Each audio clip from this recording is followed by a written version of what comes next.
The Journey of Rizal in Sunny Spain, 1882 to 1885. The year is 1882. The sun-drenched streets of Madrid, Spain are bustling with activity. A determined man walking through the streets, Jose Protasio Rizal, a 21-year-old Filipino who has traveled far from his homeland in the Philippines. Jose Rizal, born in 1861, was more than just the Philippines' national hero. He was a man of vision, intellect, and unshakable courage. In 1882, he left the Philippines for Spain, leaving behind a nation under colonial rule to pursue an education that would change the course of history. Rizal enters the Universidad Central de Madrid.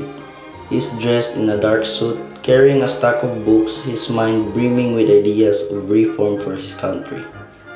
Rizal wasn't just an ordinary student. His thirst for knowledge was insatiable. While studying medicine, philosophy, and languages, he also immersed himself in the political climate of Spain.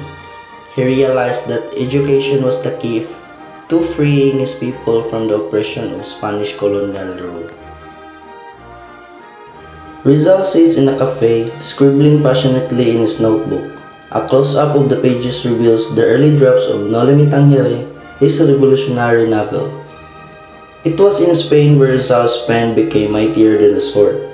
He wrote No Le Tangere, a novel that exposed the social injustices, corruption, and the brutalities of the Spanish clergy and colonial government in the Philippines. Though the book was risky, Rizal knew the power of literature to awaken the hearts and minds of his fellow Filipinos. Rizal meets fellow Filipino in a dimly lit meeting room. They discuss reforms, strategies, and ways to push for change in their homeland.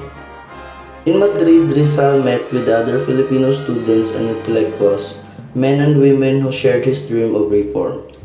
These gatherings led to the creation of the La Liga Filipina, an organization that sought to unite Filipinos and demand better treatment for the Spanish authorities.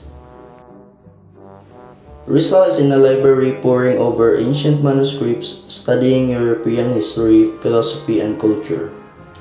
Rizal was not just a writer and a revolutionary. He was also an advocate of peaceful reform. His studies abroad helped him see the broader global struggle for justice and human rights. He believed that the Philippines could achieve reform without bloodshed, and he sought to bridge the gap between Filipinos and Spaniards.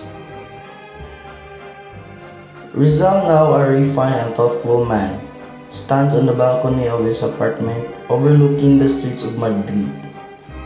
In Spain, Rizal was not just a Filipino. He was a global citizen, a man who believed in equality, dignity, and freedom for all people. But even as his mind expanded, Rizal's heart remained deeply tied to the Philippines. In 1885, after 3 years of studying and writing, he was ready to return to his homeland, but his journey was far from over. Rizal's time in Spain, his studies, his writings, his meetings were just the beginning of a greater mission. His words would inspire generations of Filipinos to fight for freedom. In Spain, Jose Rizal became the man who would not only challenge an empire, but change the future of his people forever.